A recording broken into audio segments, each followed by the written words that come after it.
Hello friends, welcome to studies point. So आज की इस वीडियो का हमारा टॉपिक है remainder theorem and division of polynomials. तो सबसे पहले हम बात करते हैं रिमाइंडर थ्योरम के बारे में। लास्ट वीडियो में मैंने आपको पॉलिनोमियल्स के बारे में बताया था और ये कहा था कि पॉलिनोमियल्स को हम लोग यूजुअली px से डिनोट करते हैं। तो इस रिमाइंडर थ्योरम में भी यही है कि मान लीजिए एक पॉलिनोमियल है px जिसकी डिग्री या तो 1 है या तो 1 से ज्यादा है, ग्रेटर देन और इक्वल टू 1 है। तो अगर ये पॉलिनोमियल px है और एक रियल नंबर मैं लूंगी a, अगर इस पॉलिनोमियल px को मैं x माइनस a से इस पॉलिनोमियल से डिवाइड करूंगी तो जो रिमाइंडर आएगा वो आएगा pa। ये है हमारी रिमाइंडर थ्योरम बस। So the remainder theorem states that if any polynomial px is divided by the linear polynomial x minus a, the remainder is always pa। तो ये है हमारा रिमाइंडर थ्योरम एंड इस पे क्वेश्चंस यूजुअली इस तरह से आते हैं। फॉर एग्जांपल क्वेश्चंस है कि find the reminder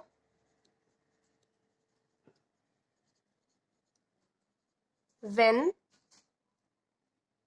this polynomial px, इस बार आपको एक पॉलिनोमियल दे दिया जाएगा क्वेश्चन में।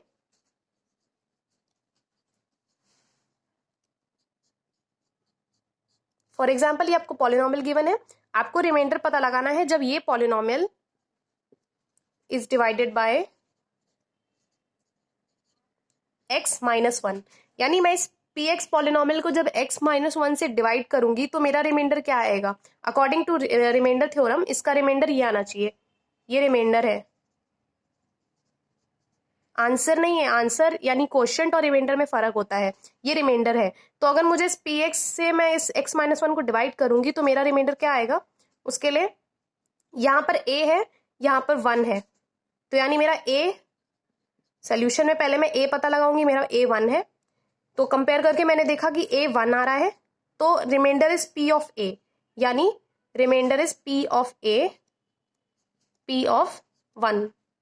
तो कुछ नहीं करना, ये हम पहले भी ऐसा क्वेश्चन कर चुके हैं कि 1 का मतलब है यहां पर x की जगह पे मैंने 1 रखा है, यानी यहां पर जहां जहां x है वहां वहां मैं 1 पुट कर दूंगी।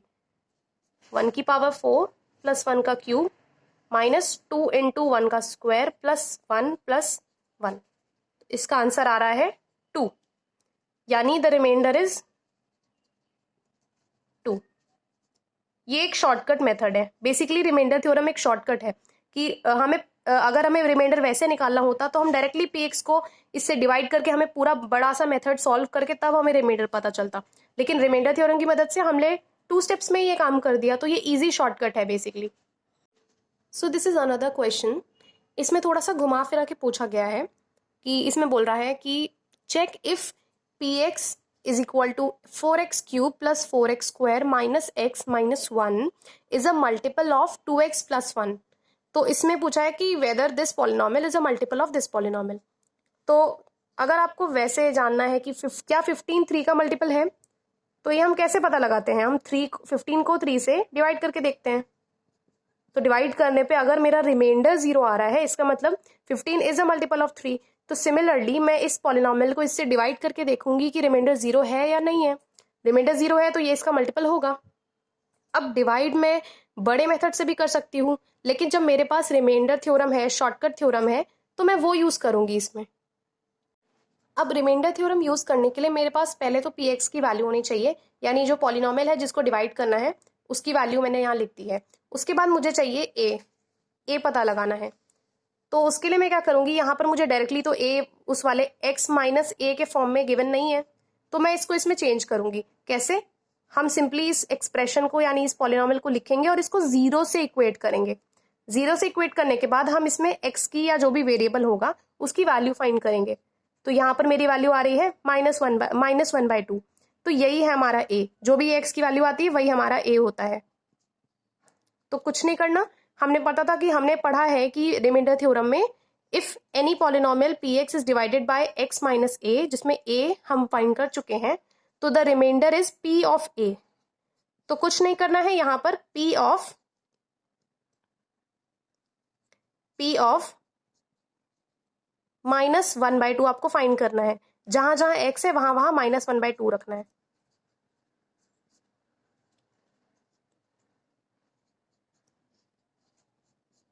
-1/2 का होल क्यूब -1/2। इसमें साइन का ध्यान रखना है, क्योंकि अगर कहीं पर भी माइनस साइन स्किप हो गया तो आंसर रॉन्ग आएगा। तो इसको पूरा सॉल्व करने के बाद आंसर आता है 0, यानी रिमाइंडर आ रहा है 0। तो अगर किसी पॉलिनॉमियल को किसी दूसरे पॉलिनॉमियल से डिवाइड करने पे 0 आ रहा है, यानी कि वो जो पॉलिनॉमियल है वो इसका मल्टीपल है। तो इसमें आंसर होगा यस। तो रिमाइंडर थ्योरम की एक लिमिटेशन है कि रिमाइंडर थ्योरम की मदद से हम सिर्फ और सिर्फ रिमाइंडर ही पता लगा सकते हैं कि दो पॉलिनोमियल्स को डिवाइड करने पे रिमाइंडर क्या आ रहा है, लेकिन उनको डिवाइड करने पे आंसर क्या आ रहा है, यानी क्वोशंट क्या आ रहा है, वो रिमाइंडर थ्योरम हमें नहीं बता सकती। तो उसके लिए हमें डायरेक्ट डिविजन का जो लॉन्ग मेथड है वही यूज करना पड़ेगा। तो वो लॉन्ग मेथड बेसिकली क्या होता है, फॉर एग्जाम्पल आपके पास एक क्वेश्चन है कि you have to divide this polynomial by this polynomial. तो अगर सिर्फ रिमाइंडर पता लगाना होता तो हम डायरेक्टली इससे रिमाइंडर थ्योरम से सॉल्व करके रिमाइंडर पता लगा लेते। लेकिन अगर मुझे पता लगाना है कि आंसर क्या आ रहा है तो वो मैं कैसे करूंगी। फर्स्ट ऑफ ऑल आपको जो भी क्वेश्चन में px या फिर पॉलिनोमियल दिया होगा, यानी जो डिविडेंड दिया होगा, उसको हमें डिसेंडिंग ऑर्डर में लिखना है। लाइक उसकी जो x की जो भी पावर होगी या जो भी यहाँ वेरिएबल होगा, x y z कुछ भी हो सकता है, उस वेरिएबल की पावर डिसेंडिंग ऑर्डर में लिखनी है। यानी जो हाईएस्ट पावर है वो सबसे पहले आनी चाहिए। ये है पावर 2, ये है पावर 1, उसके बाद आएगी। एंड यहाँ पर पावर 0 है तो आएगी। पॉलिनोमियल को सबसे पहले डिसेंडिंग पावर में, descending order of the degree, इस वाले पूरे में लिखना पड़ता है। ठीक है, उसके बाद ये जो भी आपका डिवाइजर है, इसको भी आपको, डिवाइजर है इसको भी सेम डिसेंडिंग ऑर्डर में, यानी x की पावर 1 सबसे पहले आएगी, उसके बाद आएगी x की पावर 0। तो ये सबसे पहले ये दो काम करने हैं, उसके बाद हम डिवीजन पे जाएंगे। तो चलिए अब डिवाइड कर लेते हैं दोनों पॉलिनोमियल्स को। तो सबसे पहले डिवाइडेंड अंदर एंड डिवाइजर बाहर रखेंगे। उसके बाद इसको करने का तरीका है कि इसकी फर्स्ट टर्म को इसकी फर्स्ट टर्म से सबसे पहले डिवाइड करके देखेंगे। यानी x को बेसिकली हमें ये देखना है कि x को किससे मल्टीप्लाई करूं कि 3x² आ जाए। तो अगर आपने इसके ज्यादा क्वेश्चन सॉल्व कर रखे हैं, यानी आपको प्रैक्टिस अच्छी है, तो आप डायरेक्टली इसको देख के भी बता सकते हैं।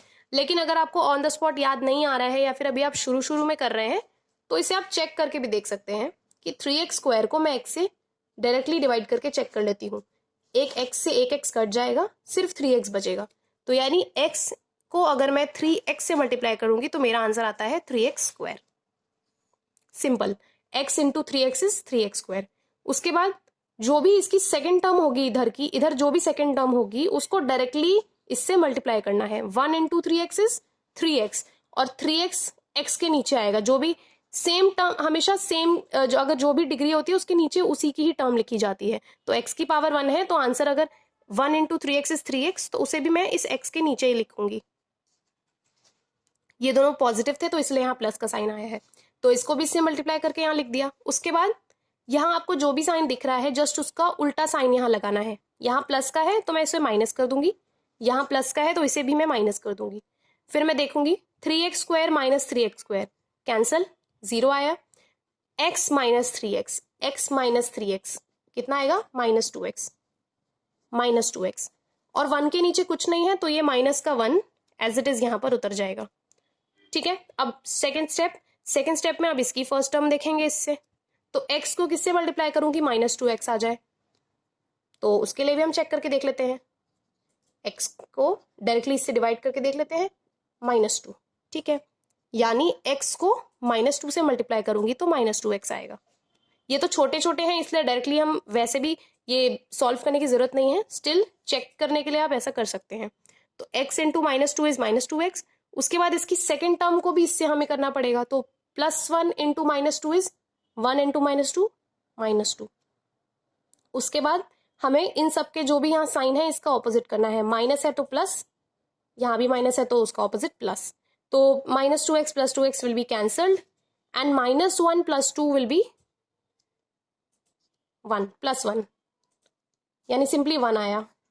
तो यानी मेरा जो क्वोशंट है, इन दोनों को डिवाइड करके जो आंसर आ रहा है, यानी क्वोशंट आ रहा है, वो मेरा है ये 3x - 2, एंड जो मेरा रिमाइंडर है ये आ रहा है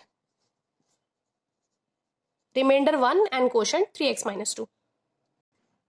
तो अब करते हैं सेकंड क्वेश्चन। आपको याद होगा कि ये सेम हम लोग फर्स्ट जो रिमाइंडर थ्योरम के बाद हमने जो फर्स्ट क्वेश्चन किया था उसमें हमने ये सेम पॉलिनोमियल और ये सेम डिवाइजर ले रखा था, तो उसमें हमारा रिमाइंडर 2 आया था। तो एक बार हम लोग लॉन्ग डिवीजन से भी चेक करके देख लेते हैं कि क्या रिमाइंडर 2 आ रहा है या नहीं आ रहा है। ठीक है, तो सबसे पहले एक बार चेक कर लो कि ये जो डिविडेंड है ये डिसेंडिंग ऑर्डर में है ना, इसकी जो डिग्रीज है एक्स की पावर 4 3 2 1 0। ठीक है, और इसकी भी डिग्री 1 एंड देन 0। ठीक है, तो ये डिसेंडिंग ऑर्डर में होना इंपॉर्टेंट है वरना आंसर रॉन्ग आएगा। ठीक है, या फिर डिवाइड ही नहीं होगा बेसिकली। तो इसकी फर्स्ट टर्म को इसकी फर्स्ट टर्म से देखेंगे।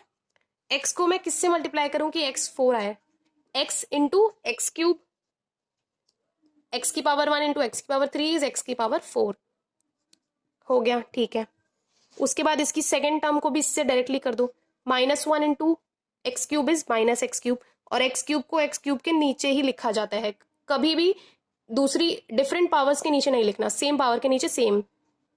उसके बाद मैं इसका साइन चेंज करूंगी, यहाँ प्लस का था तो माइनस, यहाँ माइनस का था तो plus, this will be cancelled as. उसके बाद फिर x cube plus x cube will be 2x cube, और ये टर्म्स एज इट इज। सारी उतारने की जरूरत नहीं है, वो हम देख लेंगे अगर हमें जरूरत पड़ेगी तो। स्टिल एक कोई और उतार लेते हैं। देन उसके बाद अब देखो कि x को इसकी फर्स्ट टर्म से अब देखेंगे। x को मैं किससे मल्टीप्लाई करूंगी, 2x क्यूब आए obviously, plus 2x square, x into 2x square is 2x cube, so 2x cube. उसके बाद इसकी सेकेंड टर्म को इसकी सेकेंड टर्म को इससे करेंगे तो -1 into 2x square will be -2x square. उसके बाद मैं इसके साइन चेंज कर दूंगी, ये प्लस का माइनस एंड माइनस का plus, this will be cancelled, और ये आएगा -2x square plus 2x square, obviously cancelled. ये x एज इट इज उतरा, और ऊपर से जो 1 था मेरा उसको भी मैं डायरेक्टली उतार लूंगी क्योंकि अभी उसकी जरूरत है। ठीक है, देन अब इसकी फर्स्ट टर्म को इसकी फर्स्ट टर्म से, x को किससे मल्टीप्लाई करूंगी कि x आएगा ऑब्वियसली 1, x 1 जा 1, सॉरी x 1 जा x, तो ये भी मैंने लिख दिया। उसके बाद इसकी सेकेंड टर्म को भी इससे मल्टीप्लाई कर दूंगी, -1 इंटू +1 इज -1। उसके बाद साइन चेंज, प्लस का माइनस, माइनस का प्लस, x से x कट गया, और +1 विल बी 2। यानी इसको इससे डिवाइड करके मैंने देखा कि मेरा क्वेश्चन तो ये आ रहा है, यानी मेरा आंसर तो ये आ रहा है, और रिमाइंडर मेरा ये आ रहा है। और हमने याद करो कि हमने अभी रिमाइंडर थ्योरम का जो फर्स्ट क्वेश्चन किया था उसमें भी मेरा रिमाइंडर इसका 2 ही आया था, तो लॉन्ग डिवीजन से भी हमने चेक कर लिया है। तो बेसिकली रिमाइंडर थ्योरम से फायदा ये है कि अगर क्वेश्चन में आपसे सिर्फ रिमाइंडर पूछा है तो डायरेक्टली रिमाइंडर थ्योरम लगा के निकाल सकते हैं, लेकिन अगर क्वेश्चन या आंसर पूछा है तो आपको डायरेक्टली लॉन्ग मेथड यूज करना पड़ेगा। So these are some practice questions जो आप प्रैक्टिस करके एक बार देख सकते हैं। अब इसमें आप ये देख लो कि डायरेक्ट हमें डिवीजन वाला जो लॉन्ग मेथड है वो यूज करना है या रिमाइंडर थ्योरम यूज करनी है, वो क्वेश्चन पे डिपेंड करता है। ठीक है, और एक और बात कि जो डिवाइजर है, एक चीज आपने नोटिस करी है कि जो डिवाइजर है उसकी जो भी डिग्री है वो इस पूरे जो डिविडेंड है इसके या तो इक्वल है या तो कम होती है। अगर डिवाइजर की डिग्री डिविडेंड से ज्यादा हो जाएगी तो डिवीजन पॉसिबल नहीं है। So that is it for today guys. Hope you all like this video. Please share it with all your friends. And अगर आपको किसी भी specific topic पे video चाहिए तो please let me know in the comment section. Thanks for watching. Also please don't forget to subscribe to my channel and share it with everyone.